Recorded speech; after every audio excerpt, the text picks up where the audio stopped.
Hello and welcome to your Trimble Quest trial. So in this introduction video, we want to give you just a brief overview of what Trimble Quest is and what it can do, and then give you a short tour of the Trimble Quest platform itself, just to help you find your way during your trial. Right, so firstly, what is Trimble Quest? Now, Trimble Quest is a modern and intuitive cloud-based cost estimating platform. Now, we designed it specifically for project teams who need to collaboratively create, manage, and control the budgets of complex construction projects. So it is an estimating application at its core. So to that end, it facilitates the development of accurate and competitive estimates for project bidding. But Trimble Quest doesn't stop at the estimating phase. We also provide tooling for contractors to do forecasting, share information between head office and site, and most importantly, to track progress and control the costs to help them ensure that they stay within budget during project execution. So how does this work? So Trimble Quest provides you with bid to build estimating and budget management. Now, as mentioned, everything flows from the estimate. So firstly, in order to facilitate the creation of competitive estimates, Trimble Quest allows you to create custom cost libraries, and these can be modeled to your required level of detail. But at its most accurate, we can model it exactly on the way that you would execute on site, which gives you the ability to create incredibly detailed and accurate cost estimates. But the name of the game is being able to reuse data, because you don't want to reinvent the wheel every single time you price a project estimate. So your cost libraries are stored in a shared cloud environment, and the data within them can be used to rapidly produce accurate and detailed project estimates. Then, once the project estimate has been created, we provide you with tooling to track and control your budget. So users have the ability to share information between office and site in real time. You can communicate any change orders. You can track and record on-site progress quantities, which will help you to produce or approve payment applications, and also to report on the utilization and allowed expenditure of individual resources. Lastly, to make sure that you stay within budget and ensure that you remain profitable, Trimble Quest allows you to compare your live budget with your actual expenditure to prevent cost overruns.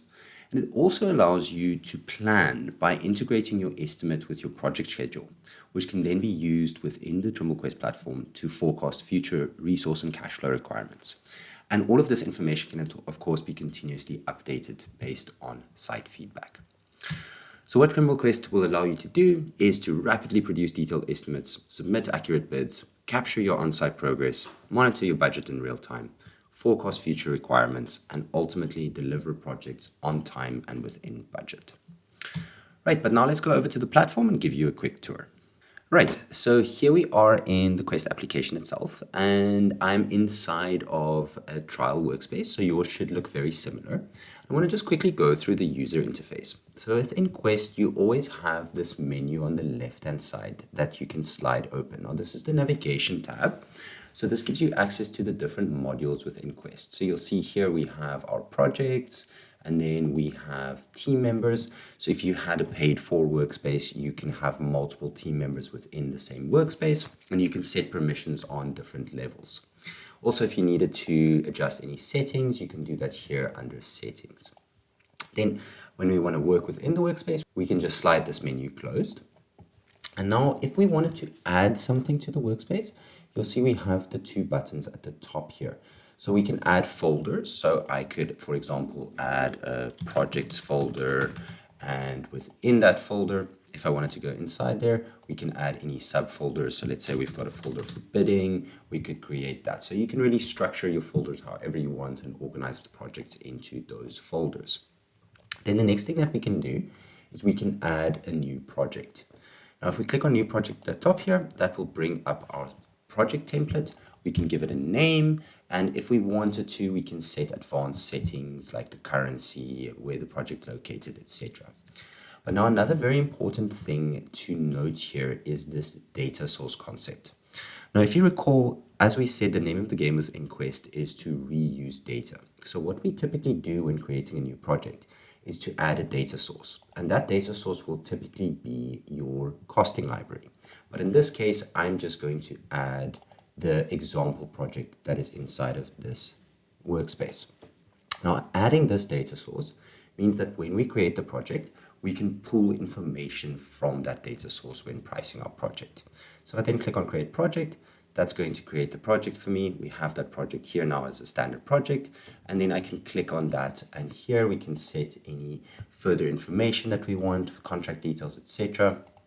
We can upload any attachments or files that we wanted to attach to the project, set the project location, as well as the data source. So we can have more than one data source to a project. So if we, for instance, had a similar project in scope that we previously did that we want to draw from, we could add that as well as our costing library. Okay, but I'm not going to go into this blank project now because there's no data there.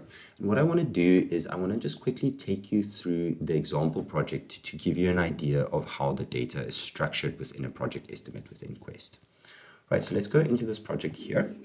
And if we go into the cost estimate here, we can see again, we have this menu on the left-hand side. So here I can slide that open and I can go to my different modules within the project. So let's go to our bid. And now you'll see immediately we have another menu that appeared on the right-hand side. Now that is our action tab, and the action tab gives us all of the tooling that we need to do specific things within a module that we are within Quest.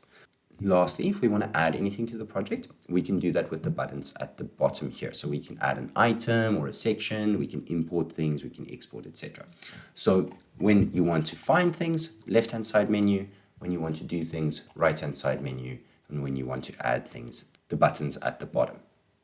Right, but let's just open up this bid.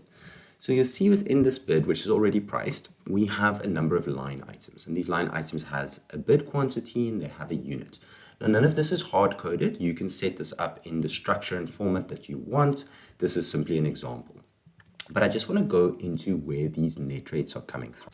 So within Quest, we have three elements, which you can think of as three different levels that we use to structure the cost calculation data. And they are called pricing sheets, which is at the highest level, which is at the line item or activity level, clusters, which are groups of resources, and then resources, which are the lowest level. So those are things like cubic yards of concrete or hours of labor, etc. But at the highest level, we structure them into a pricing sheet, and that is where this net rate is coming from. So let me just quickly go into this line item. So this is clearing and shaping of an existing open drain. So we have to do some excavation in soft material. So if I go in here, you'll see that I have a pricing worksheet attached to the item, and I can open that up. And inside of this pricing worksheet, I have three different clusters. So I've got a cluster for my backhoe, I've got a cluster for my general worker, and one for my tipper truck. And if I click on them or open them up, we can see that they contain resources. So if I go into the backhoe, we can see that, right, I have my backhoe with its hourly rate, and I have my diesel. And both of these I've converted into a day rate because they are in hours and gallons. So firstly, we've multiplied it by 9 hours per day to get to that day rate. And then we know that we are using 3.2 gallons of diesel per hour when running our backhoe. So this then gives us our fully loaded rate for our backhoe. Now this can be built as complex or as simple as you like. This is simply an example. But if I go back to the pricing worksheet, we can see that we have here our three different inputs. So we have a backhoe that's working, we've got a general worker that's working, and we have the tipper truck. Now, our budget rate here for this excavation is for a unit. So it is for a cubic yard, right? So now what we've done is we've converted our input rates into a cubic yard rate by using our transform column. So all that we've done here is we've said that we're multiplying the backhoe by 1 because you're using one backhoe, and then we're dividing it by a production rate. Now the production rate is a specific variable that's by default within the software. And this just allows you to specify how quickly you are working on a specific job, right? So we can specify on this job, we might be working a little bit faster. So if I update that, that's automatically going to update my rates for me. This can be calculated either as a quantity per time, or we can calculate it as a time per quantity. So if we know that it's going to take us a specific amount of days to do something, we can do it that way around, or we can do it as quantity per day. Right, but essentially, this is the basic format of what we want. We want to model exactly what goes in to one unit of a specific activity or line item that we are pricing. So we input all of our inputs as resources or groups of resources, clusters, and then we do the calculations to get to that unit rate. Now, the idea is that you want to build up a costing library that has all of the line items, all of the activities that you typically do with their pre-built pricing worksheets, so that you can use that when pricing a project estimate. Right now, in the next video, I will show you how we can create a new project and price items from scratch using the data that we have within our data source project. But in the meantime, if you want to work ahead and if you want access to a bit more resources going through everything within the platform, you can always click on the little help button here at the top, and that will take you to the Quest user community. Now, here on the user community, we have multiple resources like implementation guides, training courses, on-demand demos, and tutorial videos. So please feel free to make use of those resources as well. Thank you very much, and I'll see you in the next video.